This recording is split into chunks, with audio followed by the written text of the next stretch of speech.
motorcycles, and today we're here with my XJR1300 Custom. So I bought the bike last year as I wanted to build a new cafe racer. I've always had muscle bikes and the XJR1300 was the ideal engine to start with. I wanted to do a bit of racing and build a bike that showcased what I can actually do and go under my own rules to build a bike that suits me perfect. It just so happened, just as I was getting through the build, the Cafe Racer Cup was coming up. Fortunately enough, I managed to finish the bike the day before, shot home, that was basically the test ride. The next day, straight to the track and really found out how it performed. So like I said, when I got the bike, it was completely original. Dan will chuck up a photo now, as you can see. It weren't in bad condition, but it just didn't run correctly and there was a lot of work to do to it. Going through that, we ended up deciding to completely modify the bike, of which most of the parts come from an R1, which I'll take you through now. So the front end is off 2008 R1 4C8. The tyres are Dunlop. With the upgraded brakes and the stiffer front suspension, it made the bike handle a lot better. Going up to the bars, we ended up fitting clip-ons with 2 Fast 2 Moto levers from America. The switches are from Motone and are all integrated through the bar itself. With the top yoke, it's a standard yoke, but we ended up cutting off the key barrel and smoothing out just to fit the gauge, so it's all nice and tidy without being all cluttered up.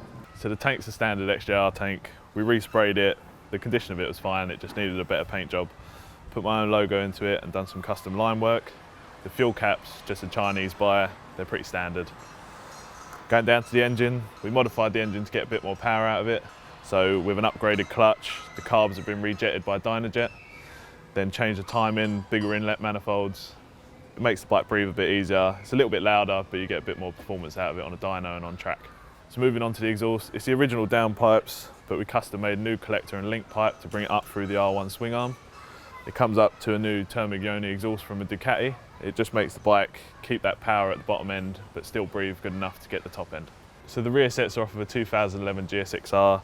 They sit a lot further back from stock, giving you a real racing position, which is what I was going for. Removed the master cylinder just to declutter the rear end.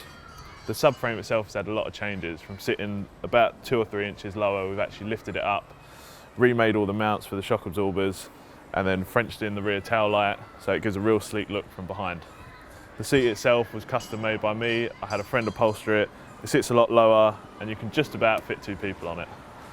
Going down, we removed all the airbox and original electrics, so made a nice clean battery tray.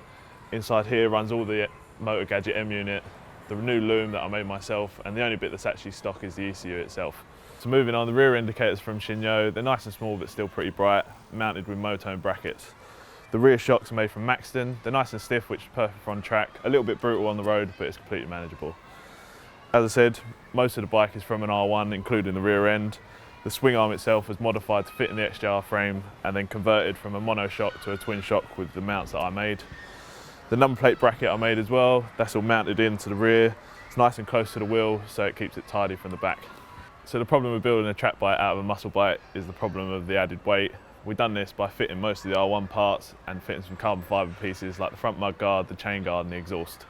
In the end, we managed to lose about 35 kilos and made the bike a bit longer in the process, which made it more of a drag bike than a track bike. But that's enough about the bike, let me show you how it sounds.